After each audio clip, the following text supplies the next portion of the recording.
Howdy. Thanks for listening to Let the Movie Speak.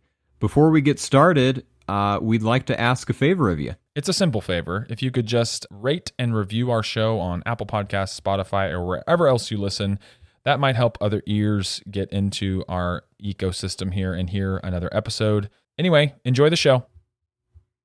The people of this country pick up their papers and what do they read? Well, this morning they read that an incompetent clown had arrived in Washington, parading like a member of the Senate. You thought as much about being honest as you do about being smart. Honest? Why, we're the only ones who can afford to be honest in what we tell the voters. We don't have to be re-elected like politicians. In 1987, Ginger Rogers appeared before a congressional panel along with a host of other Hollywood royalty. She came not only to give her voice in the fight against the colorization of black and white films, but also to offer Jimmy Stewart's. In an impassioned letter, Stewart remarked that he was personally repelled by the colored version of It's a Wonderful Life, or as he referred to it, a bath of Easter egg dye. Nearly 50 years before Mr. Stewart went to Washington, director Frank Capra sent Mr. Smith in a heartfelt examination of the cruelty and virtue of man, the corruption and integrity of his systems, and the chaos that ensues when truth opposes the status quo. Let the movie speak! Hello and welcome back, everybody. This is episode 9 of our first series of Let the Movie Speak. My name's Travis, and if you've been listening along or if you've caught an episode here or there, what we're doing here is we're going through some movies of the 30s, which is the first decade where people talked in movies. Before then, it was all silent stuff. And we thought a podcast about a movie where no one can say anything might be tough to do. So here to help me talk about the talkies, as it were, is Justin. How are you, Justin? Oh, hello, world, and Travis. Doing the same. What does that mean? Hello, world, and Travis. Does that mean I'm out of this world? Well, no, it doesn't. And I mean, you know what I mean. Because here we are inside our own little world, and outside is a bigger world. I see. Uh-huh. Okay. I was going really deep, and now you forced me to spell it out for you. So. Okay. Sucks to be you. Thank you. Yeah, that was humiliating. I've never been so humiliated in my life. Here to continue the humiliation and team up with Justin against me, I can only hope, is a guest. That's the plan. Is a guest we've had on before, and super happy to have back. It's Sydney. How are you, Sydney? Hi, I'm doing great. This is going to be a very fun episode. I think that every time that I come on, I should just be an expert in something different, because last time I was on for choreography, but believe it or not, I do actually know some things about the subject matter that this film is on. I just think it's very funny that I was dance, dance, tap, tap, Yeah, and now I didn't am banging the gavel, but... Yeah, that's true. But yeah. So yeah, I'm sure you'll bring a fantastic perspective as you did last time. As of this recording, I think your episode, I have to say, I think your episode still reigns as most listen to. But we'll see. I bring him in. 4 million listens. They is what I heard. They hear Sydney's. They're gonna be able to hear, and they just start. The Czechoslovakians are the biggest fan, so the exchange rate is what it is. But it's 4 million listens so far. That's nice. Wow. Yeah. Thank you, Czechoslovakia. Yeah. Okay. They would show it for me. Before we get to our featured movie this week, we're going to take a little roundtable discussion here about what we watched this week.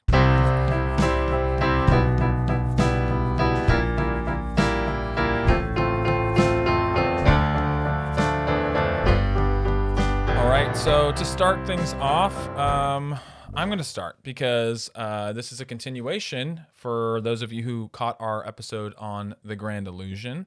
And we both talked about, me and Justin both talked about a series which is new, at least right now it's new. At the time of listening to this, it could be 15 years from now when podcasts are beamed right into your medulla oblongata or whatever. Well, in Czechoslovakia, I don't even think it's started yet. No, they're going to get it. Time. Yeah, they're going to get it 10 years after everyone. So it's, yeah. Mm-hmm. Anyway, I kept watching WandaVision on Disney Plus, which again is the first like Marvel series. And we've, I think, taken some pot shots at Marvel over the course of the first 8 episodes here and there when it felt right. But I'm really loving this show. It's so different from anything you might have seen in theaters, anything you might have seen conceived, just pumped out of Hollywood from the Marvel machine. It's so unique and well told. The second and third episodes that I'm caught up on tackle like a 60s and a 70s vibe. They really managed to like keep the cast of the small town of this like weird sitcom and just switch decades every show without losing continuity. It's very impressive to me. I especially liked the third episode. But in general, I think what I said last time when we talked about the show was keep it weird. Like the weirder it is, the better it's going to be. And I have to say, I'm kind of shocked at how weird it's been for 3 episodes straight. I hope that doesn't go away. Like they have to explain the big questions and whatnot, but I hope it doesn't stop going for it as far as like jarring moments and dealing with things that are way more important than Infinity Stones and helicarriers and whatever. What do you think about the continued viewing of WandaVision, Justin? Yeah, I'm like you. I really approve for what it's worth, which is not much of the way that they're going. Episode 2 was equally fascinating as 1 with the production value and the attention to detail of being a 60s sitcom episode. But narratively, not as much happened. It was kind of it was a little of a lull. I don't know if you might agree with that. Yeah, a little. And then episode 3, the 70s came out swinging. Man, that is the best intro for a 70s show that never was. The theme songs are so good. Like even the 60s one, Yeah. I think the 60s theme song is like my favorite part of that episode. It is so Absolutely. incredibly like spot on. Whoever they got for like music director or whatever is killing it, I think. It's oh, I don't want to get his name wrong, but it's Mr. Beck. It's Christopher Beck. It's the guy that did the music for Frozen. And then the husband and wife team that wrote, the songs that. Yeah. So I guess in Disney World, sometimes you hire somebody to do the music, and then you hire other people to write the songs. So they have all of those people that are doing the music for WandaVision. So the same people that wrote Let It Go are writing the theme song for. It totally works for me. And the score, like the score throughout did different every episode, but completely decade specific. And man, it's just like they nail the TV feel. Like it feels exactly like something you would just click on TV, just like your stereotypical sitcom. Yeah. Give it a plug. We like it. You'll like it too. Yeah, so I would say if you're into kind of weird stuff and you sort of are in the Marvel sphere, give it a shot. I think it's got to be a love it or hate it thing, right, Justin? I haven't been paying attention to anyone's reactions. Yeah. But I've been. No, I have, and it's fascinating. In that, so you have, critically, this show is slightly better received than the other show we talk about on here, The Mandalorian. Yeah. But the audience reaction, like audience ratings across the board, are much less positive for this show than for The Mandalorian. Yeah, that's not surprising to me. So some critics have said, I don't know about some. I think I read one guy in Forbes or something that suggested that was because it wasn't as accessible. And I would agree that it probably is not as accessible as going along the ride with Baby Yoda and a Mandalorian guy. But we've all done that from time to time. Yeah. Always brings me back. always brings me back to those days on Tatooine with Baby Yoda floating by my side. I have a Marvel question. Yeah, Marvel question. Amen. Uninformed Marvel question, because I have not seen this TV show. Yeah. But I have a question. I think as we'll start to see Marvel branch out in ways like this, the question I always have in the back of my mind, and I could ask this also, this is actually just kind of a comic book question in general, because I asked this question with the movie Joker. And the question is, why do we have to have a superhero connection? Why do we have to have a Marvel connection? Why can't the concept of WandaVision exist without it? Oh, I think there's a strong case to be made Is that there? this would be a better show without any of the Marvel trappings. Okay. But again, everything is driven by IP. So Right. I guarantee you someone wasn't like, what would be great for the Scarlet Witch and Vision is if this happened to them. Someone had like this kind of idea and they were like, no, this completely applies. That's at least, this is a completely educated guess, but like Yeah, of course. Like it doesn't need them to be. All it needs, Justin, and we're reading into it, we're reading ahead. All you need is like a loss and a trauma for this story to make sense. You know what I'm saying? Mm-hmm. I don't think you need Agreed. anything more Agreed. than that. So, because that's what I find with the more, for lack of a better word, artsy superhero movies is I feel watching them as someone who's not all in on every little nuance of every single story that is in this vast web of everything. I sit down there and I think, why can't this stand alone? yeah. No, I agree with that, Travis. We had a very similar discussion about Joker when that came out. Right. And I don't disagree with you guys at all. I think that's valid. However, if I'm a director trying to pitch an idea and I'm like, hey, let's do this story, and they're like, about who? About, this is just your own story? There's going to be a lot less because of that IP. I mean, superheroes is still the one of the hot commodities right now.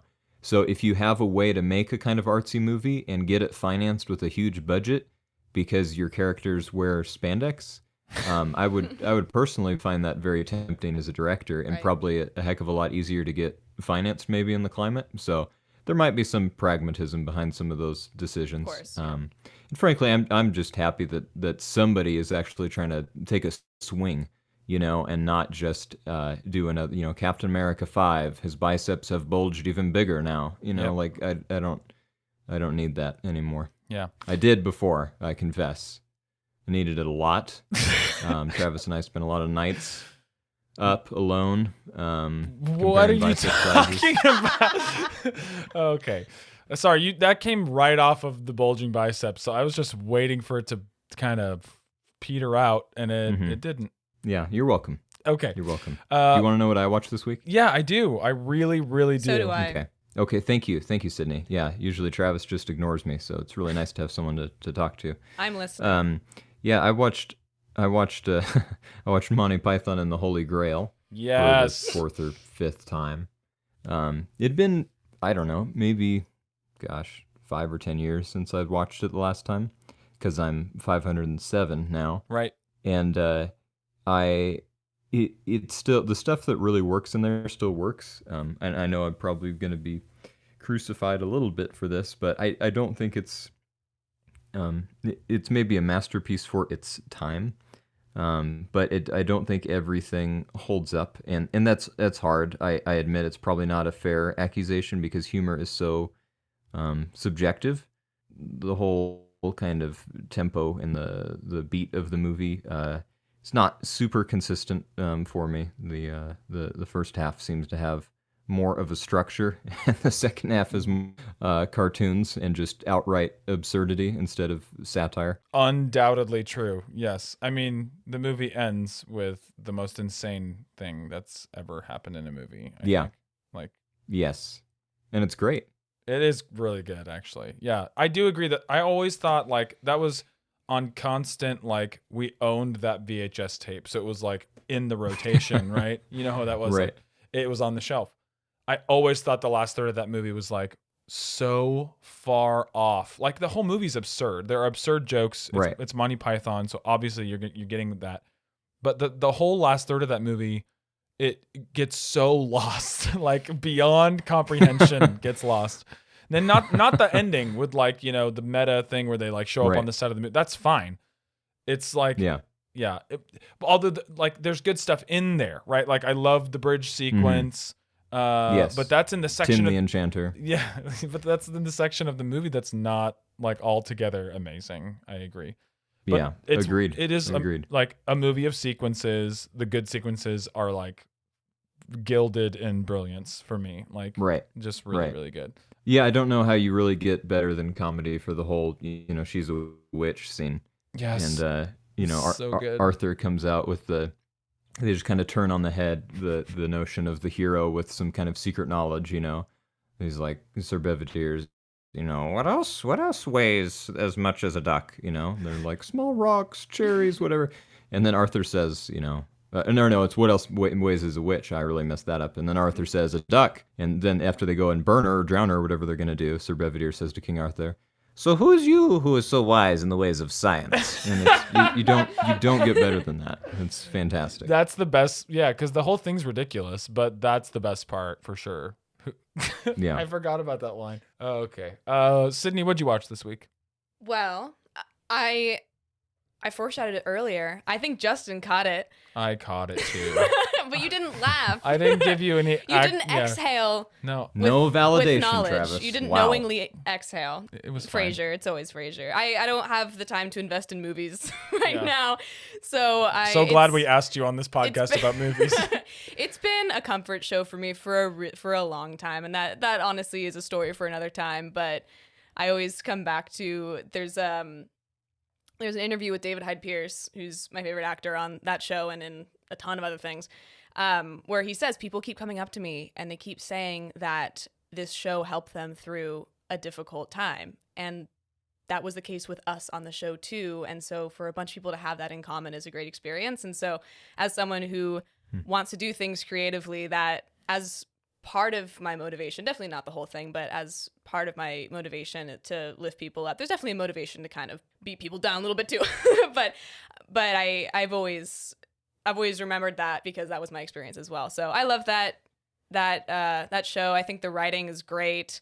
The mix, I think, between sincerity and comedy is done really well. Really well. The characters are fantastic. The dynamic between all the characters. And it's interesting because the characters shouldn't work together. They shouldn't. Just if you look at them, just straight profiles on a page, it shouldn't work. No, they make no sense together. And they do. Yeah. And it's great. Yeah. Okay, very quickly, just one of your favorite Frasier moments, and we'll go, because we all love Frasier. We all love Frasier. It just hasn't come up yet.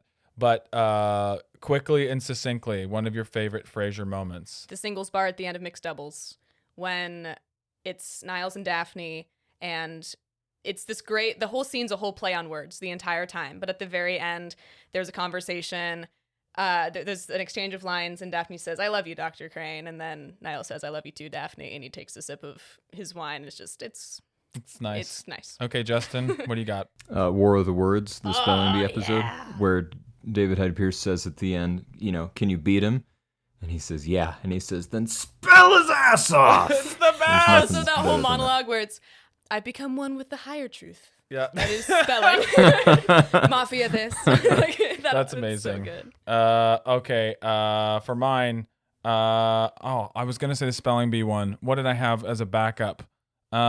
Just the fact that the writer's room and everybody there was like, Daphne gets fat, period. Like that is, honestly, if you look at like that era of television, they did what Seinfeld did not have the guts to do. Because literally the exact same thing happened with, what's her name? Julia Louis-Dreyfus. And Larry David came to Julia Louis-Dreyfus and was like, what if Elaine just gets fat? And she started bawling, and it totally hurt her feelings. And now she looks back. Now she looks back on it, and she's like, "We should have done it. Like, no question, we should have done it. It was the right move." So yeah, I think my favorite line from that storyline or whatever in Frasier is when she falls down, they have to lift her up, and Frasier says, "Look, it took 3 cranes to lift you." That's pretty good.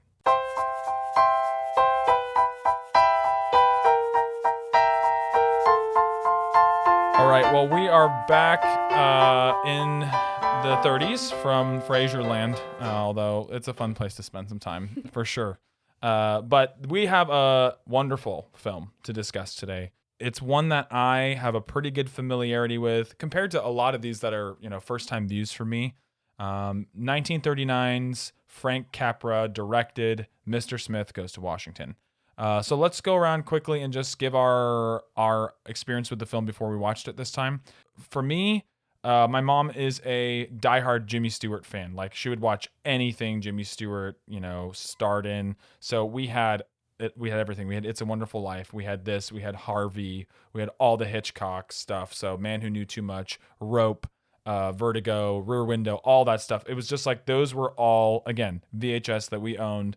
So I've seen this like a bunch kind of in passing as a kid, but obviously as a kid, you're not going to absorb a lot of the heavy stuff going in here, but certainly not my first watch, but first watch in a long time. What about you, Sydney? It's so funny that you mentioned that your mom loves Jimmy Stewart because we've had conversations. My mom does not like Jimmy Stewart, has written off It's a Wonderful Life for that reason. I watched this movie with her, and I think she's starting to turn around. But I watched this movie in middle school, and I'm trying to place it. I'm pretty sure that I watched this right before I went to Washington, D.C. the first time. It was, I think, my prep movie before I went, which is a very interesting thing, I think, for a 7th grader going to Washington to watch this movie, you know. And you know this, but I even, like, since from that young age, heavily involved in the academic debate world, very competitive. And so a lot of the stuff that they're talking about in the procedure and everything was not foreign to me. And it was, I think, my first introduction to a really artistic portrayal of everything that I had known very academically. And so I was really drawn to it. But then when I went back to watch it the second time for this episode, I realized how much I had forgotten. Things were vaguely familiar, but there were entire character arcs I did not remember. And sequences too, right? Mm-hmm. Oh, and whole sequences. And I was just sitting there with bated breath, just like, what's going to happen? I think it's the first time in a really long time I can remember, and I don't want to spoil which character, but I can remember sitting there and just feeling like, if this character doesn't turn around, I'm going to be gutted. Yeah. It's gonna ruin me. And I haven't had a connection to a character like that for a while. I don't really attach to characters like that. I'm much more of kind of a big picture outside in person, but this, I don't connect emotionally. This got me emotionally at a character level. So that's my experience. Great. Justin? I have seen this movie once before, and I was also a kid. I don't remember how young, and honestly, I didn't really remember. All I can remember is kind of the very last scene of this movie.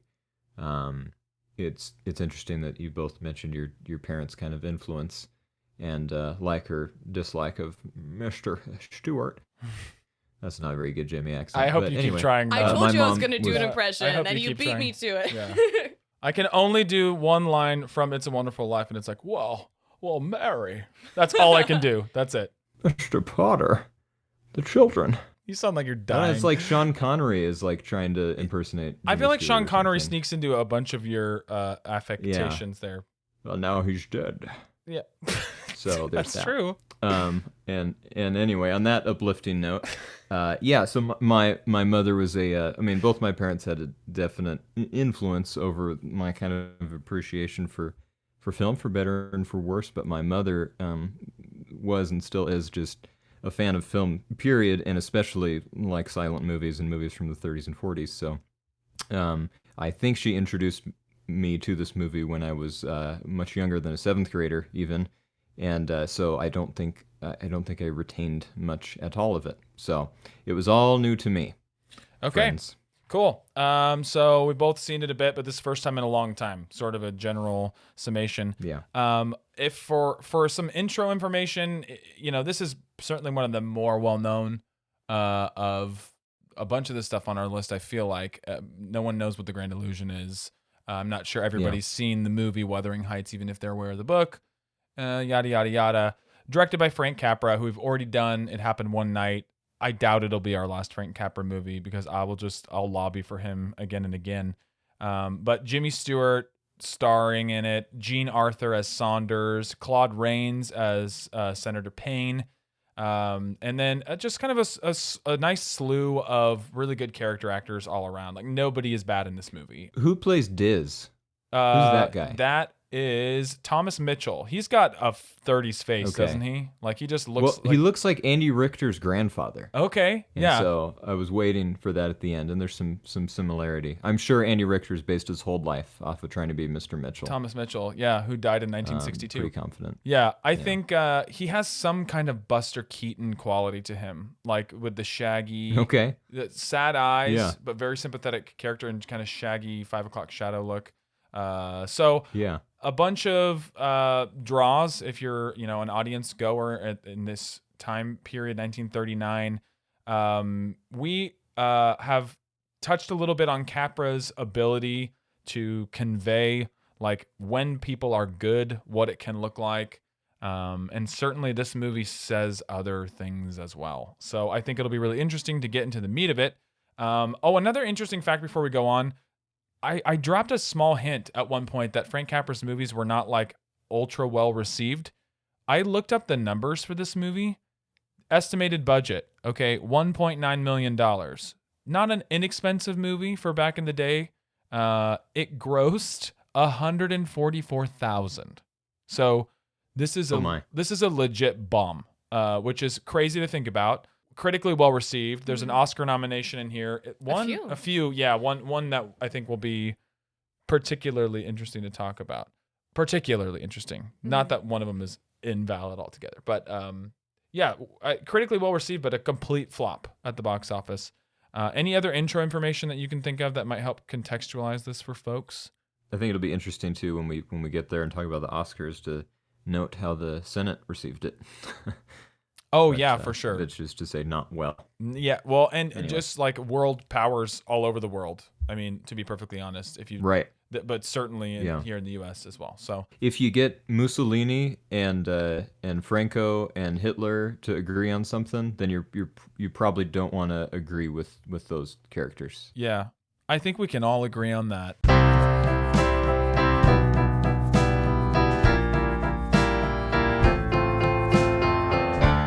All right, so this is the section where we really dive in and give plot summary, talk about some characters, the filmmaking, just all the good stuff. So this is a storyline that deals with a thing that actually is somewhat tangentially related to a real life story, but I'm sure lots of liberties taken here and there. Jefferson Smith, who's the leader of something very similar to the Boy Scouts, but apparently the Boy Scouts of America did not want their name on this movie, so they go with Boy Rangers. He gets appointed to be a senator after somebody holding that position dies, goes to Washington with kind of big ideals, and ends up going alongside a person who he's admired for a long time. He finds his way into the Washington machine, into the system of democracy, and is not very happy with what he finds there. So let's start with Sydney. Give us your kind of basic read on Jimmy Stewart's character. Yeah. So Jimmy Stewart's character, it's interesting because you know this about me. I love supporting characters. I'm very much a supporting character person. I think that it's almost more fun when you don't get to spend as much time as you want to with a character rather than spending so much time with a character and feeling everything that's there they've shown you and it's still not enough. But I think that he's obviously a huge contrast. It's kind of a classic stranger comes to town storyline, right? And he shows up and he shakes things up. But I think that at least my read from it is I didn't find him as the way in which he wakes up other people. Yeah, okay. I think that's what I connected to more, the way that he wakes up Saunders, the way that he wakes up eventually Senator Payne at the end, that he's a lightning rod for them to, if not return back to how they were when they first arrived in Washington, like Jefferson Smith. And that's what's interesting is there's a bit of a life cycle of a politician going on here. Yeah. There's the arrival, the ideals. Even Payne talks about that. When I came here, I had your ideals, but I compromised because I believed in compromising. I would help more people. Mm-hmm. That is the way that it works. And you see that life cycle, and that part of that life cycle is then seeing yourself younger and realizing what you've lost along the way and wanting to, once again, if not return to that, find something else. It's the living in a tunnel, coming out of the tunnel, that idea. A lot of rambling just to say that I think it's not so much him that's compelling rather than his effect on others. Okay, I think that's a fair point. Justin, what do you think about our leading man here and anything in that range? Well, I won't try to sound like him again. Okay, great. Thank you for not doing that. You're welcome. Thought I'd spare you. He is... I mean, Jimmy Stewart's a really likable screen presence, to put it mildly, right? Yeah. There's just something very... You mentioned Rope earlier, and I don't know your opinion, and it's not an episode about Rope, but I'm making faces right now. I love that movie. Yeah. Okay. So I'll just save that comment.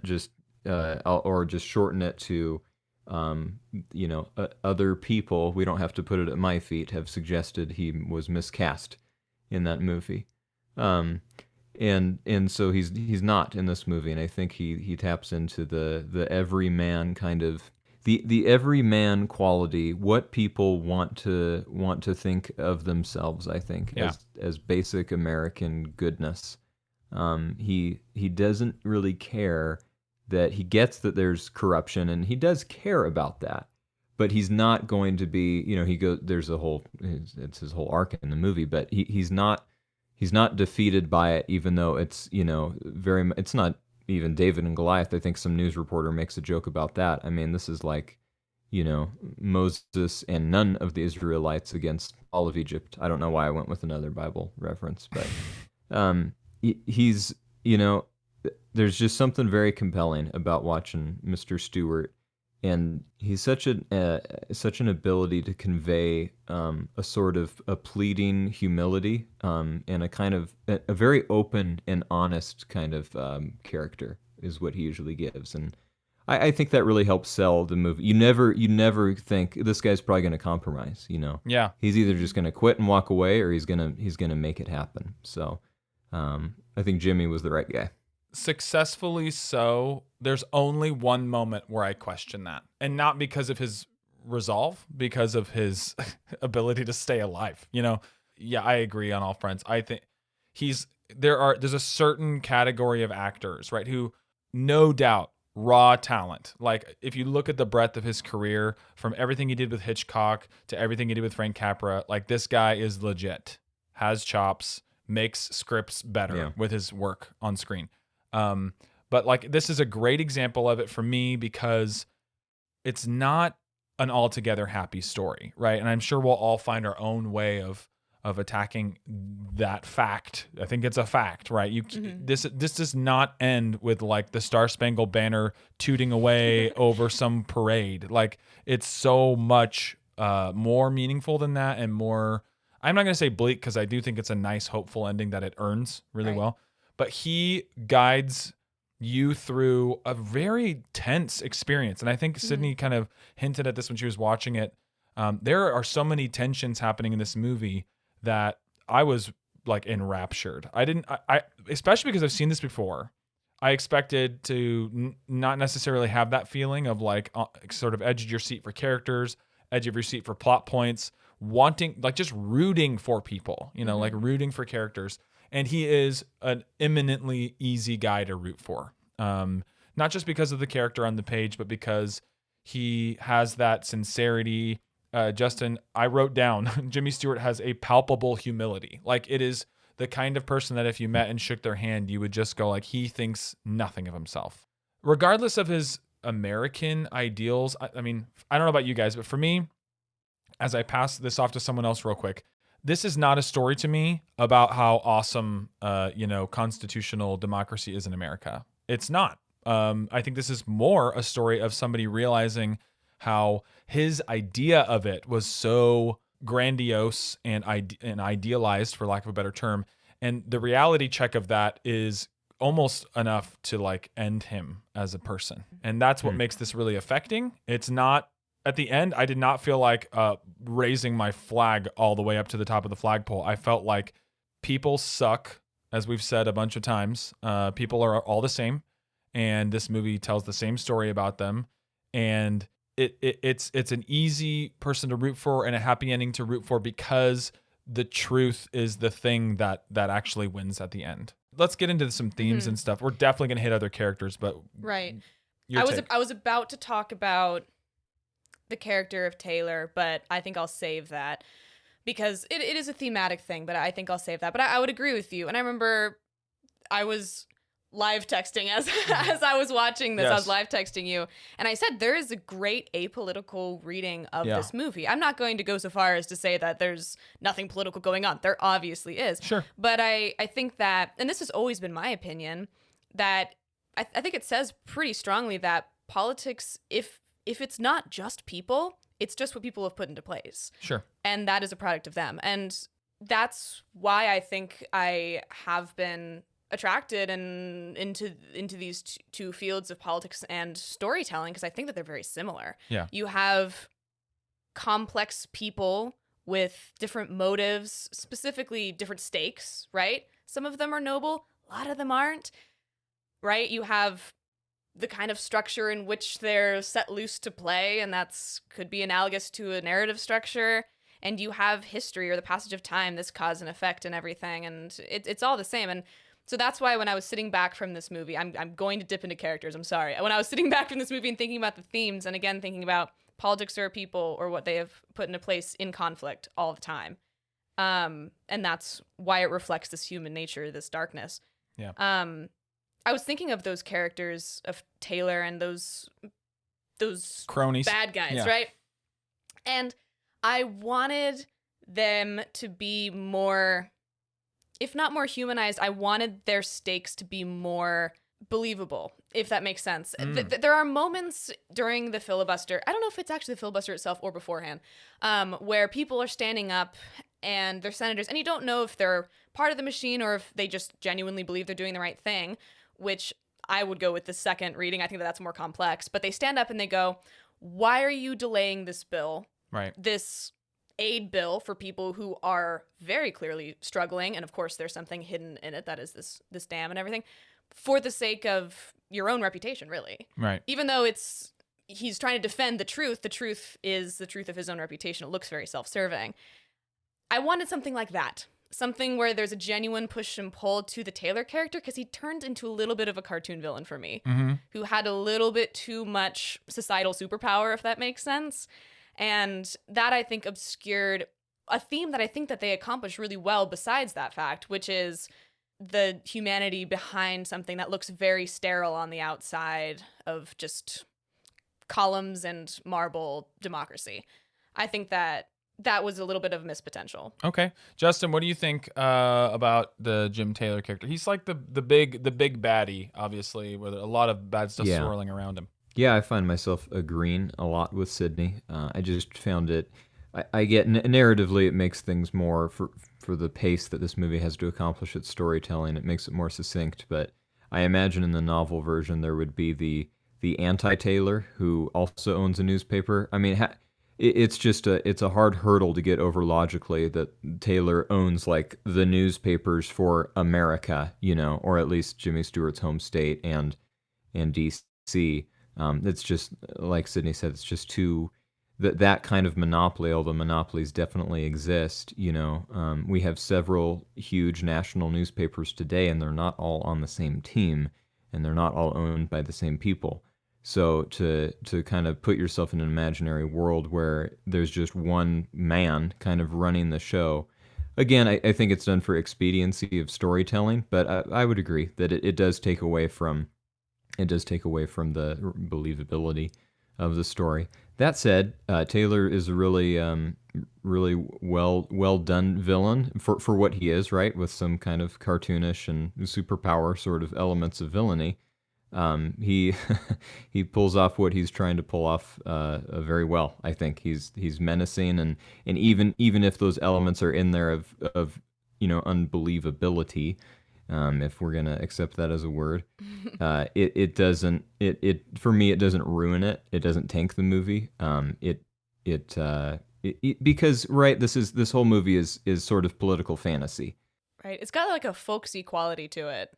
No one's going to be appointed senator just like kids decided, this would be a great guy. This is the senator now. I mean, honestly, it'd probably be good for America if more things like that happened, but they don't, right? So there's a bit of a fantasy in most elements of this movie, I think, and that's okay with me anyway. I'm along for the ride. I agree with the fantasy elements. I think that's why we don't hear the name of the state that he's from. We don't hear the names of the parties. I think that could be part of the reason why he's named Mr. Smith. He's supposed to be this everyman who can represent anyone in America, and so they chose a very common generic name in that way.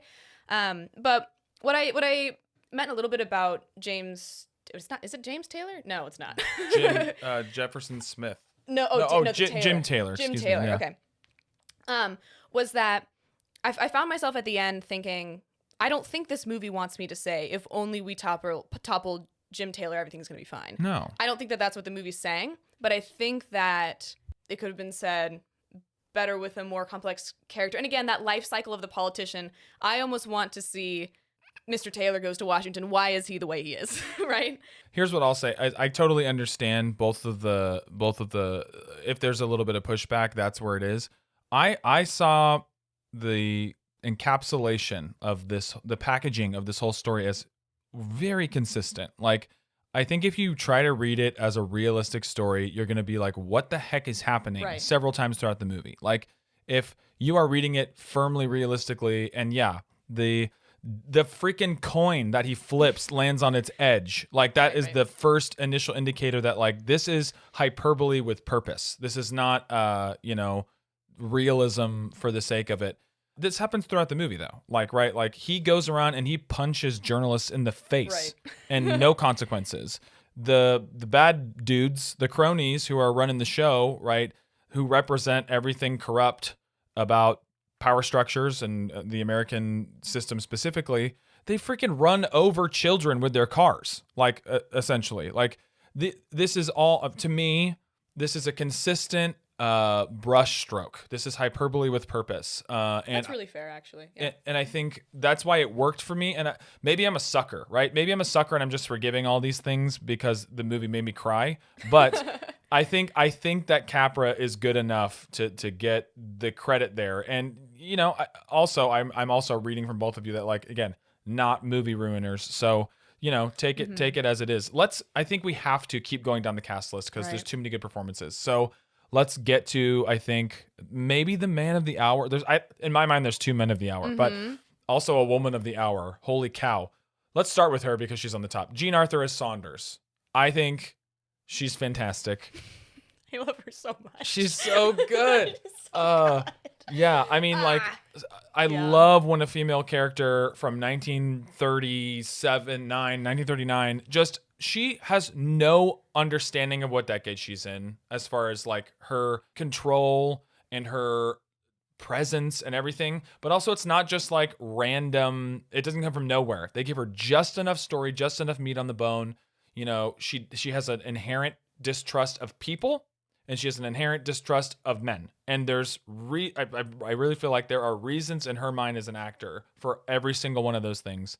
And down to, she doesn't give her first name, right? Like, she's not Clarissa, right? It's Clarissa. I think there's an L in there. She's not Clarissa until she decides to give that up. She's Saunders, which is, like a defeminized version of who she is a little bit. So I love her. Justin, what do you think of Saunders? Yeah, I don't want to just repeat everything you said, but yeah, Miss Arthur definitely sells the heck out of the character, and she's just so, at first she's not a foil for Jimmy Stewart's character necessarily, but she's kind of the same. You imagine if they both came out of the same gene pool, she didn't get to run the Girl Rangers. In her youth, and she's just had to, kind of live hand to mouth, it sounds like, from what her character tells Mr. Smith. Yeah, Jean Arthur there are few actors, I think, and it's one of the reasons this movie succeeds so much, that can sell their characters as believable, as real, as human, so that even if they have qualities that you go, man, because I would imagine, Sydney, this is the character you might have been alluding to, where you're hoping someone was going to turn the corner. It's not. It's not. Okay.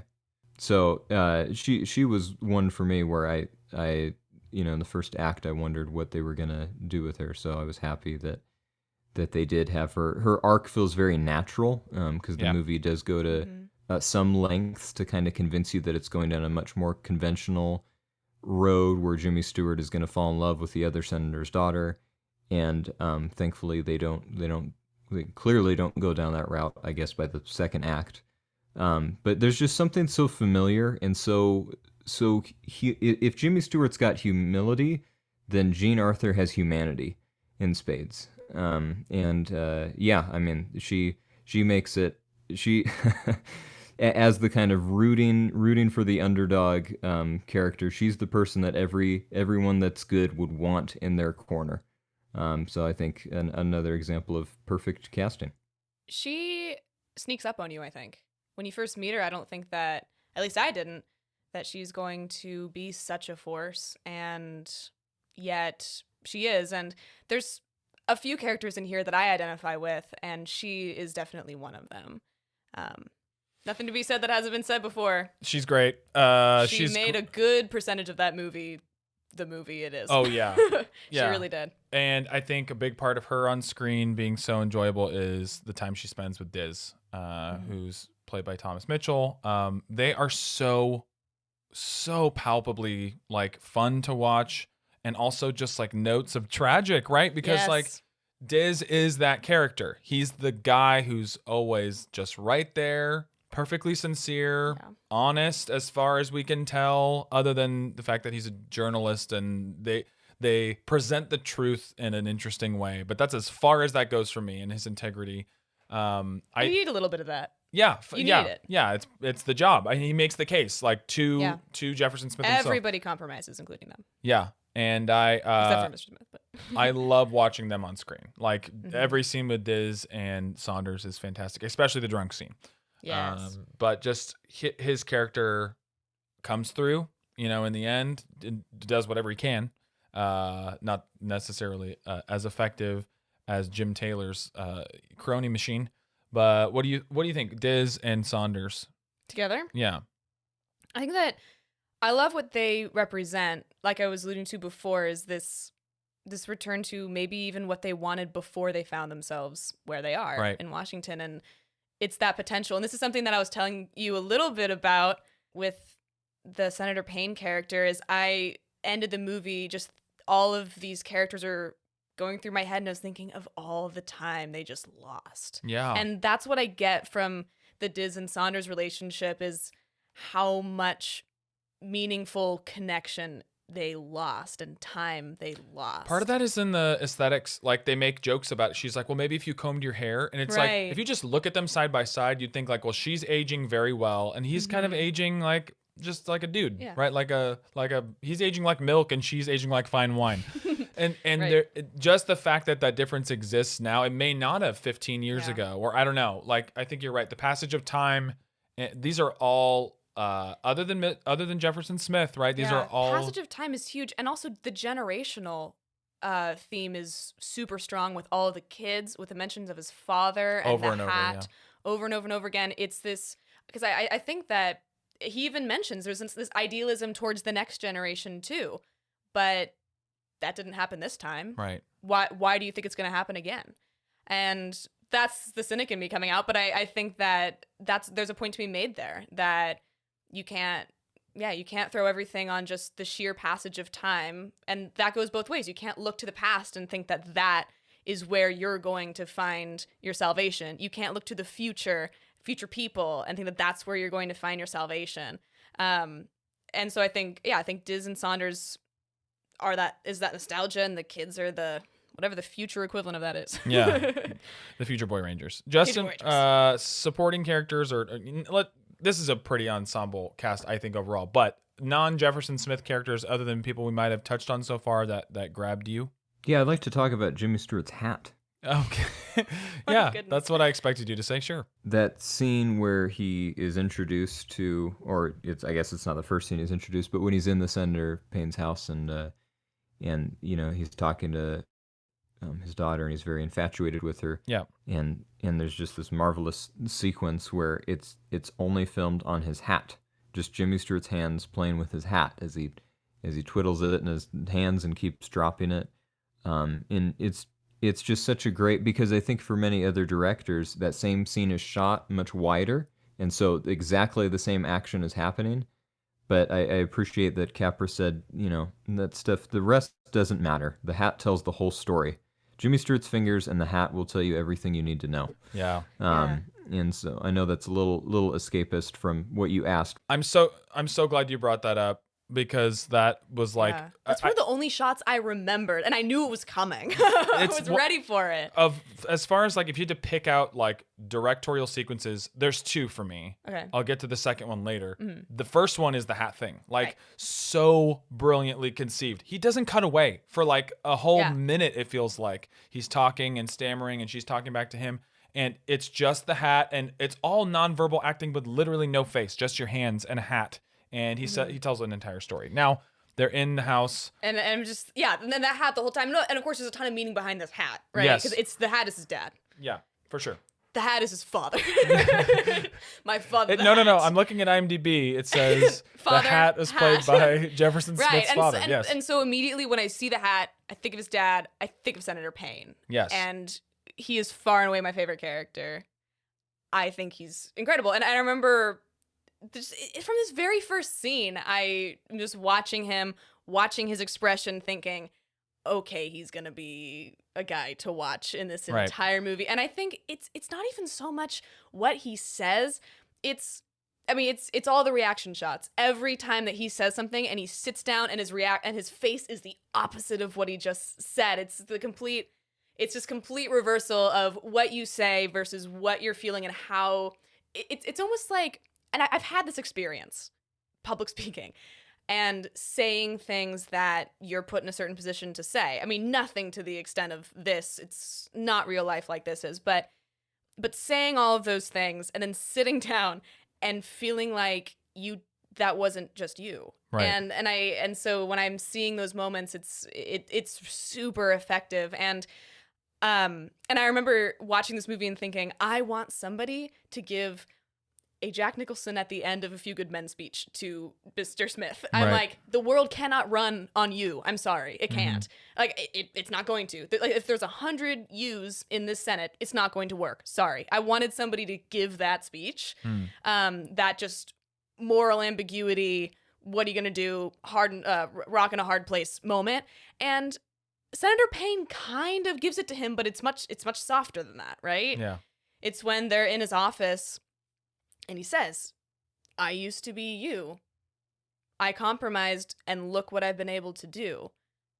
You didn't make the same choice as me. You should probably go home. Yeah. And that was the moment that I was waiting for, and I got it. But then look what that character does. Yes. And where it goes from there. I mean, because if that was the end of that character's arc, you would think, well, that's a very sad way of looking at the world, but okay. I buy it, yeah. But you'd buy it.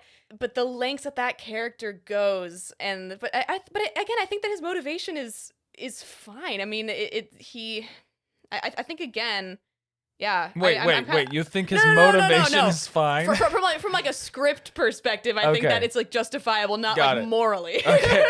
Thank you. I would have done the same thing. I would have built the dam. Yes. I would have lied to my dead best friend's son's face. Okay, so But I think I agree. He's fantastic. He's played so well. He's written so well. But also, like, I looked at him at the beginning and thought, like, seems like an important character. But he doesn't seem like as important of a character as Governor Hopper to me initially. Like, right. Okay, that's fair. Who, by the way, is played by Guy Kibbe, who is in the other movie you came into the podcast. That's the two things this movie has in common. Yes, he's Abner Dillon from 40 Me and the Seconds to governor. But back to Payne for a moment, because he is the heart of the movie outside of Jimmy Stewart. It's death by 1,000 cuts. Like, his character is death by 1,000 cuts. When they reminisce about his father, and he says, your dad used to only fight those fights that weren't worth fighting anymore. Lost causes. Lost causes. That's what your dad said. Those were the only. Jimmy Stewart says those are the fights my dad said were worth fighting. Right. You know, like, he had principle. He went there with some sort of similar posture as Jefferson Smith, and whatever happened in the time, right? The passage of time again. I think that was also death by 1,000 cuts, probably. That's what I mean. It's like this character hardening, his and corruption, compromising, and becoming corrupt is death by 1,000 cuts, and it's really, really hard to undo that once it's taken so long to be done. Justin, for Senator Joseph Payne, what was your take on this guy? I think he maybe represents what Americans are supposed to think of when they think of a senator. Kind of you know their face, and you probably can remember, well, maybe not anymore, but at least in that era, you might be familiar with something they've said in some kind of speech or a town hall or something, but you don't really know, beyond when they give their stump speeches and they tell you where they stand on policy, you don't really know, you have no idea what they are behind closed doors, and frankly, it's the same thing. I think the same year that our last election was, well, not our last election, but the last term of former President Barack Obama. Yes. He fielded a question from a group of youth reporters in the White House from like college campuses, and they and they asked him, what can we do about cynicism in America with the voters? It's the same, that just doesn't change in the era, and I think that some of the answers that former President Obama gave are some of the same reasons that people had cynicism back then. They elect these people and they go, and then it's like magic. They seem to turn into different people a lot of the time, and they don't really, what they say doesn't line up with what they do from the voter's perspective. And so I think Senator Payne is just supposed to encapsulate that kind of person that's been in Washington politics for so long that is their life. And yes, that's supposed to be their life in terms of career and what they do for a living, but it's not supposed to change their values, so we think. And so I don't think there's really much there's deeper things there characterly, which is also not a word. I'm on a roll tonight. Yeah. But he's the old guy in Washington he's what's wrong with Washington. Right. Because you don't get that same perspective from the rest of this movie does not say the whole Senate is corrupt, right? Yes, the whole Senate gets on board and wants to walk out on him, kind of, groupthink for some reason. But the Speaker of the Senate is very obviously portrayed in some, he doesn't have a lot of screen time, but it seems very clear that he is not corrupt, that he really is interested in doing what's right. And in some other sidebar conversations that the senators have, it's not like everyone is just out for blood against Smith, like, hey, this guy's not going to join the club. Let's lie in wait for him and drink his blood. So I think Payne is just supposed to be not quite the villain, but maybe a symptom of the tailor. Yeah. He's a symptom of what's wrong with the system. Yeah, Right. you very astutely got us to Harry Carey's character. Who I have a really quick pain. Yeah. Do you need to take something for that? I need to take a couple minutes of your time for that. Yeah, go for it. No, I think that I was speaking about generational issues earlier, bound up in this kind of generational idealism. And as someone who, though not explicitly going into politics myself, has a lot. I'm with Justin tonight, but I'm not words, I'm grammar.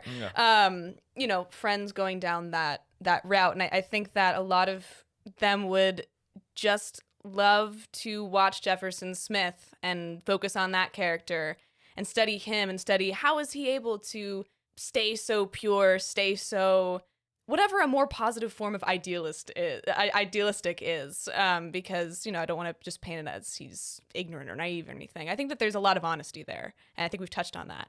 But I would instruct them to watch Payne, because if that is... and again, I don't think it has to be politics. I think that there are lots of different worlds like this that operate in this way that will turn you into this kind of person who isn't completely devoid of character, but who has had to make the choices that he's had to make in order to bring about the quote-unquote change he wants to bring about. I think that they should watch that character and make sure that they don't turn into him, really. But there's salvation possible. There's that redemption arc. Totally. And we're going to get to that last sequence here in just a minute. But we have to talk about the Senate, the President of the Senate, Yes. which Justin hinted at, played by Harry Carey, also nominated for an Oscar for this movie, alongside Claude Rains as Senator Payne. Must have been a really fun Oscar night. And neither of them won. And Jimmy Stewart, as Best Actor. So Best Actor, supporting for the other two, and leading for Jimmy Stewart. None of them won. The only thing that won was Best Writing, Original Story, which wasn't even a screenplay credit. So Yeah. Well, no, the man who wrote the screenplay, his name's Sidney. Sidney Buckman. Yes, I noticed that as well, but I wasn't going to bring it up. But I was named after you're vain, so you did. I'm going to say... And my head gets a little bit bigger. Yeah, I'm going to say we need to hit the ending here, because the movie is very well paced, and it drags on when it's supposed to. A lot of that is Senator Payne's character himself. You just are wanting him to, like, stop what you're doing and tell the truth. Do not past go. Yeah, but I will speak again in support of Mr. Stewart. I can't imagine anyone playing this better than him. And the moment that I think other people would be annoying. oh my gosh, Right? I agree. Yes. Yeah, the moment that got me, okay, the moment that really got me in the feels. Yeah, when did you cry? I'm going to tell you Okay. right now. I'm really interested. I mean, the more exhausted he gets, the more exhausted you get as a character. Okay, this is me now, and Okay. I'm probably more of a sucker than you are a cynic, but that's okay. Like, we're just slightly different. Wait, what's your label, Justin? We have the sucker, the cynic. Who are you? Eeyore. I don't know. Eeyore. Something in between. Yeah. Yeah. Well, you cried at Frankenstein when you were a little kid, so you have some Oh. feelings somewhere. We have to make you Yeah, cry I by the was end of it. 5. Okay, he was 5, so his feelings went away on his 6th birthday. Death by 1,000 cuts. There you go. Death by 1,000 cuts. All between the ages of 5 and 6. Yeah. Okay. So the ending, honestly, the ending, but it's the Jimmy Stewart moment near the ending. I was happy to see the pain moment end the movie, be the last thing that happens. And I love when movies just end when they're supposed to. Right. If this had one scene after that moment, I would, like, a whole letter grade would go down in my mind if that's how I thought about movies. But it's the moment, right, where Jimmy Stewart is hoarse and he's now rifling through these letters, which are either people who are perceiving the situation wrongly because the media is misreporting it, reporting the untruths, or they're some kind of manufactured crony machine letters. Who knows? Who cares? It doesn't matter. They're baskets full of lies. Either way, right? And he's sifting through them with his bare hands, and he can't believe that when the people did finally write, that they wouldn't vouch for him, that the people from his state wouldn't tell the truth. He's his voice is gone, and his voice is a major theme. It's mentioned by the president of the Senate 3 times. You don't have a voice until you're sworn in. Okay, you can talk as much as you want now, is a line that he says, like, in the middle of film. And then his voice is gone here at the end, and he just looks at Senator Payne, and he just says, I guess this is another one of those lost causes. And I swear, that hit me harder than a movie has hit me in a long time. I wasn't expecting that line. That's what I was expecting him to just look at him and fall over or scream, but it's the quietest possible fury. And like what I think is great is that they bring up that lost cause theme, and then they don't just keep throwing it at you throughout the movie, be like, remember this for the end, and then it's the perfect callback. They don't do that. It's the perfect callback. They trust the audience so much. Yeah. It's really good. So give us your take on the ending. The ending? Let us know what you think of the end. I think it's a great ending. Like I said, I was sitting through the entire movie because I was so invested in Senator Payne, and I didn't remember how the movie ended, which I don't know how I didn't remember how it ended. But I mean, I knew he fell over. I was like, that can't be the end. But I was sitting there and I was thinking, if this character does not turn around, this is one of the most hopeless stories I've ever seen. Because what do you do? Like, if there is no redemption for that character who has a proven character, didn't mean to use character twice. Proven values is what I mean. Yeah, fair. That's fair. Yeah. If there's no comeback for that character, what do we do?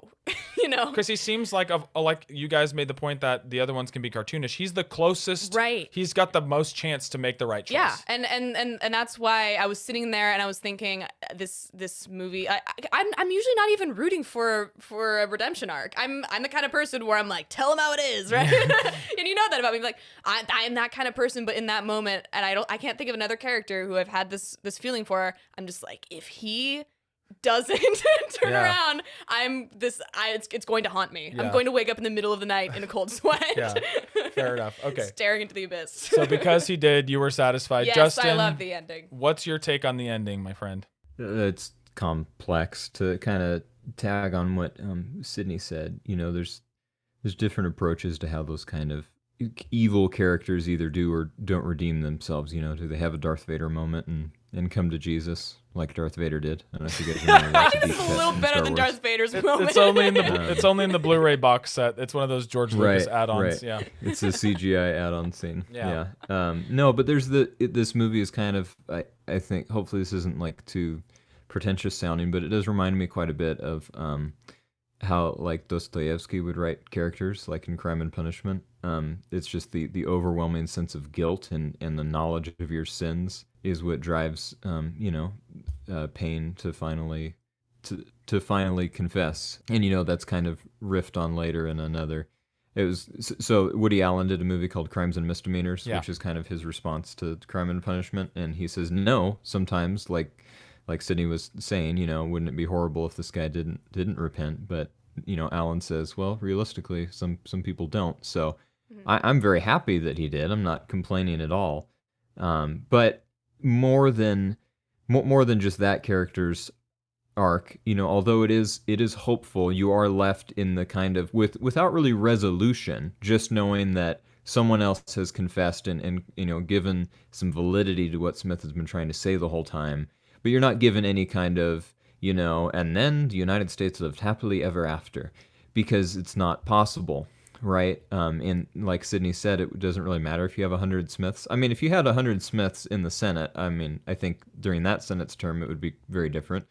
But the battle of this kind of, corruption versus idealism or romanticism, it's always going to exist. When Smith goes to Washington in the beginning and he's just enraptured and marveling at all the sights of Washington, I can also relate as a middle schooler who was fortunate enough to go in the 8th grade or something to Washington, D.C. And it was really... I could relate quite a bit to Mr. Smith. That's kind of how I felt. Just like, oh my gosh, there is the Capitol. Yes, this is the Lincoln Memorial that I'm in. There is a real awe and a reverence about the place, and those monuments are very cleverly crafted to make you feel a certain way, which is that America it's this idea that's bigger than you and me. It's bigger than whoever came before. And if we can follow in the best of the ideals, not all, but if we can follow in the best footsteps of our forefathers, then it can be a good nation. But we know in reality it often falls flat, and we're not alone in just because we have a constitutional republic doesn't mean that it's all smooth sailing and in peace on earth. There's a struggle every day because, I mean, in the end of the day, humans are involved in this, and humans tend to corruption, unfortunately. And so while I really appreciate that the movie says, hey, if you do the right thing and you have a righteous cause, you can make a difference, and I agree, it also is a bummer to me because Jefferson ends up on the floor, fainted, and no one has really, well, okay, there's a couple, Diz or, Saunders, have kind of come to his aid, and the poor boy Rangers who are getting run over by the evil political machine. Besides those few outliers, the whole system is kind of saying, nope, we don't want you. That is unfortunately kind of reality, in that the fight has to go on. That's a daily fight. So kudos to the Smiths out there that want to take up the cross and do that. But just the knowledge that is, the reality of the state of affairs, albeit in a very hyperbolic sense, is not exactly an uplifting note, at least for this viewer. I think that is why we end with people who have been in Washington for a bit. We end with Payne making this, and that's why everything hinges on him confessing, is because he was the one causing the tension in the first place. He was the one making these statements, giving this testimony, giving these floor speeches. So there's his turnaround. But then we also have the turnaround of the president of the Senate. Oh, it's actually not a turnaround. He's kind of on his side a little bit. I love that character. I love that I can't say easily what is going on there, but the chaos at the end. And the fact that the chaos is brought on by these two, well, it's brought on by this one man who's been there a while, and it's just in an absolute futile moment allowed by this other man who's been there for a while. To me, that gives me hope that, yeah, there are people there. It's not always about the Mr. Smiths who go to Washington. Sometimes it's about reminding people who have been there for a long time why they're there. And that, to me, is what the ending is saying, is that this has nothing to do with the generations, has nothing to do with the boy Rangers, has nothing to do with the fact that, oh, these people have been here for a while, they're a lost cause. Well, what have we learned about lost causes, right? That's why at the end, when I see all of those different ages, all those different experience levels come together and chaos ensues, I think that it's just a great parable for the kind of shaking awake that this character brings with him. Okay, well, we've gotten into the meat and potatoes of this thing. Let's wrap it up with a quick summation, concise review and an answer to the question, how often would I rewatch this? Justin, get us started. Yeah, I would rewatch this frequently. It's a really well made movie, as we've said, which is kind of a pathetic summation. But I mean, there's nothing. I don't look at this movie even for the kind of minor quibbles that I think we've all similarly had. It's not going to stop me from enjoying this movie, and I would definitely watch it again. How often? Once a year, probably, something like that. You know, I can't help but watch this movie and think that in the beginning, when Smith is appointed senator and the Boy Rangers come in and sing Auld Lang Syne, it makes me really sad, which is kind of portraying my bias. Sydney asked me, am I a cynic or I'm a sucker? I think I'm just a depressed old man. Senile. It's senile to keep the Senile. alliteration. Well, I say I'm not an old soul. I'm a senile soul. Where's my soup? Anyway, so when the Boy Rangers come in and they Is that sing, your like prepared old person sentence? yeah, it's just reverting to my senile nature, Sydney. Best not to make fun too much. We'll all be there one day. So the Boy Rangers come and they sing Auld Lang Syne, and Smith is obviously emotional because he's the weight of kind of, oh my gosh, I'm going to be a senator now is upon him, and the presentation from these young lads. But I couldn't help thinking what a different thing Auld Lang Syne is in 1939 and then in 1946 when you hear this in It's a Wonderful Life. You know, Jimmy Stewart was one of those guys who joined the Army Air Corps before the United States was formally involved in World War II, before Japan bombed Pearl Harbor. And Stewart aged a heck of a lot in those 5 years. And I don't know if you guys ever, maybe Travis, this is something we could put up on our hugely popular social media or something. But Sure. if you compare a picture of Travis, if you compare a picture of Jimmy Stewart from Mr. Smith Goes to Washington, and then you look at a picture of when he was a lieutenant colonel in the Army Air Corps at the end of World War II, his hairline has significantly receded. He does not have the kind of idealistic innocence and righteousness in his eyes anymore. And so, frankly, this movie makes me a little somber because it's the last movie that I've seen of anyway. Maybe there's another one that Jimmy Stewart made before he joined in 1940, but I think it's pretty close. it's the last movie that I've seen where it's like this is Stewart before his life was changed irrevocably. And you know, that's what, I'm not trying to end us on a dour note, but I mean, it's just, especially here in that song Auld Lang Syne, which we know comes in It's a Wonderful Life, and if you know anything about that movie, you might know that, you know, Stewart's performance is really affected by his service in World War II. He came back to make that movie because Capra asked him, and he didn't even think he could act anymore. So just to see, you know, that it's interesting to me that this isn't like it happened one night. You know, this isn't just like a fun movie. This is a movie that has some serious things to say about America and what it means to be American, and what it means to have these ideals, and how do these ideals hold up under pressure. And I think for Mr. Stewart, that probably meant something totally different, where he's on the floor and he's fallen down because he can't bear up under the pressures that are coming around him from all sides. But it's just a movie, and then he has to go and actually live that. And I think if this movie had been made in 1946, like It's a Wonderful Life, instead of 1939, we would have gotten a much different performance for Mr. Stewart. Yeah. I agree with the perspective there. I think you look at deployment Jimmy Stewart and post-deployment Jimmy Stewart, and it's the haggardness. I don't want to call him haggard after, but there's something in the eyes. You're right. Like there's a weariness. Yeah, a weight and a weariness. For my money, this movie is like brilliant. I don't have mean things to say about it. I think like it will make you feel good. It will make you feel incredibly sad, like you just alluded to. But nothing is cheap and nothing is saccharine, as I've continued to hear people, you know, kind of accuse Frank Capra of being like overly sweet. And I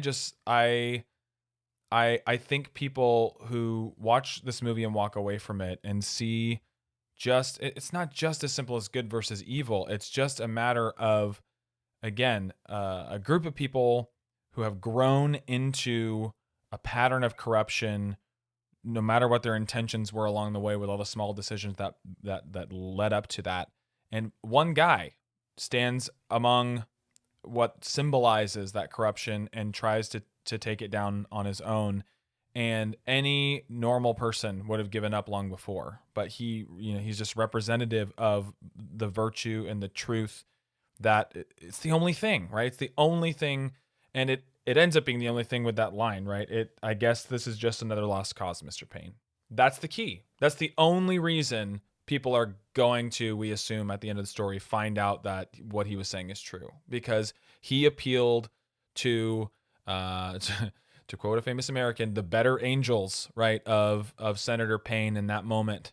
And it just works for me. I will watch this movie at least once a year. Yeah, I'm probably in the same. Honestly, Justin, I might watch it more than you, but I also might not, because even though I am ecstatic about how I enjoyed it, it is not an easy film to watch in a lot of ways. It's tense. Right.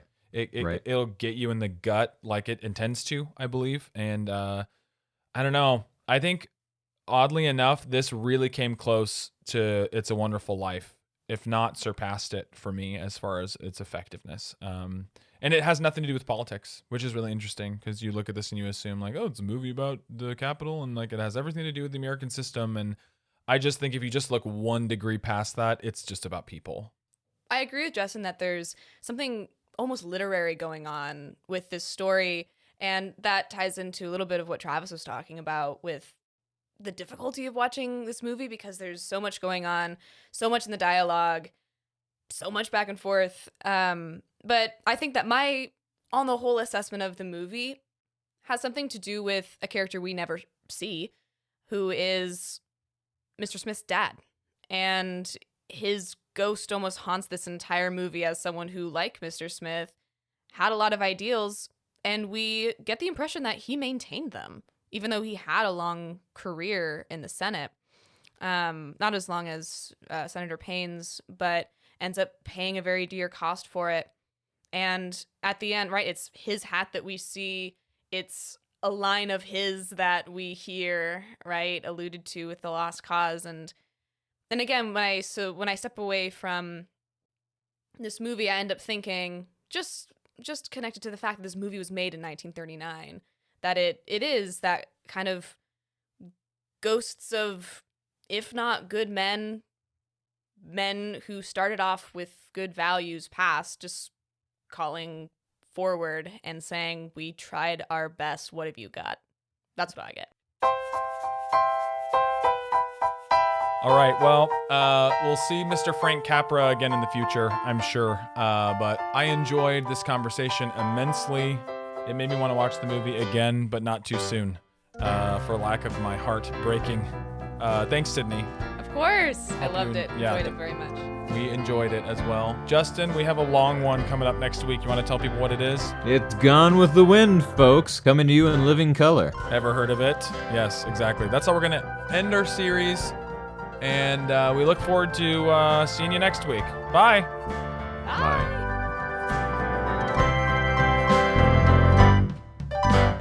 Let the movie speak.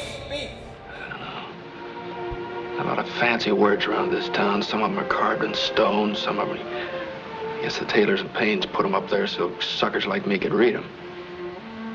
And then when you find out what men actually do, well, I'm getting out of this town so fast and away from all the words and the monuments and the whole rotten show. I see. When you get home, what are you going to tell those kids? Well, I'll tell them the truth. Might as well find it out now as later.